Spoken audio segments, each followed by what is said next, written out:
Welcome back to Tip of the Spear with Commissioners Dave Strohmeyer, Josh Slotnick, and I'm Juanita Vero. Well, what we know in looking at the Empire Builder, and for folks who don't know, we do have one passenger route in Montana, passenger train route. That's the Empire Builder along the High Line that connects Chicago to Seattle.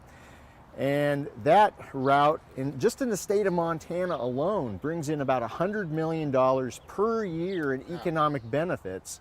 We can only imagine that we would see at least as much, if not exponentially more, economic benefit to the most populous portion of the state of Montana. So where would this route run through?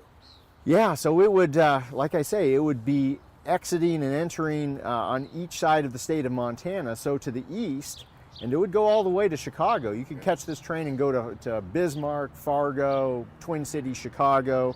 But it would come into the eastern side of the state from North Dakota, Glendive, Okay.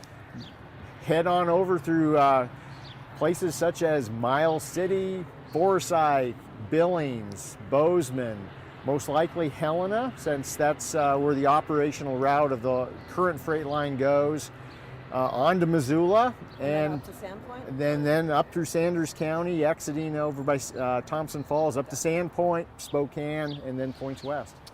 Fantastic economic development opportunity. It is. People want to come here from the Pacific Northwest. They could get on a train in Seattle in the morning and end up in the evening here in Missoula, or vice versa. Or you could get on a train in Sandpoint and go to Yellowstone and spend the afternoon in Missoula. The opportunities become quite wide. I think this would in any way compete with the Empire Builder. How do you answer? Back in 2009, there was a feasibility study conducted of the North Coast Hiawatha, and that is the name of the old route here.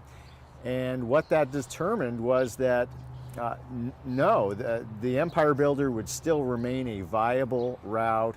It's not trading one for the other. There was an estimate, and this is 12 years ago, there was an estimate of over 300,000 people per year riding this route right here through Missoula, Montana. And I don't know about you guys, but it's a slog to get up to Whitefish to catch a train. So I doubt that there are that many folks traveling up there. At a terrible time of night or early morning too. So then how do we share the rails with freight, or how's that conversation That's a good go? question. Yeah, that's a question that comes up a lot. And right out of the chute, I would say there is no intention to simply cram additional trains onto the existing system without the infrastructure upgrades necessary to accommodate both freight and passenger rail to run unimpeded. So what would we need out here? There are portions of this line that are only single tracked, which means that you got a train coming one direction and one the other. You got to figure out where to put them. So additional double track would need to be added to some portions of line, or sidings. And that's part of the capital investment that would be required to make sure that there aren't those conflicts. So, Dave, I heard that the federal government was now contemplating a pretty huge, in the billion-dollar level, investment in rail. Is any of that slated for more rural areas?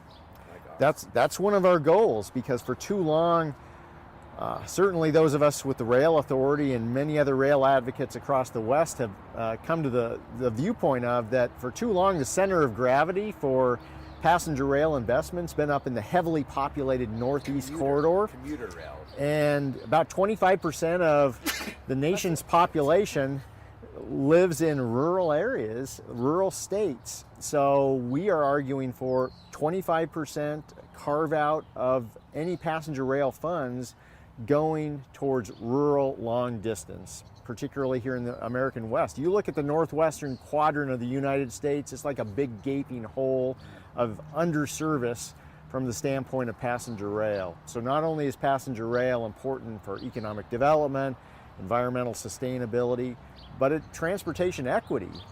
There are folks who could use this as a transportation mode that simply do not have that option today. No, I look at that. My parents are aging.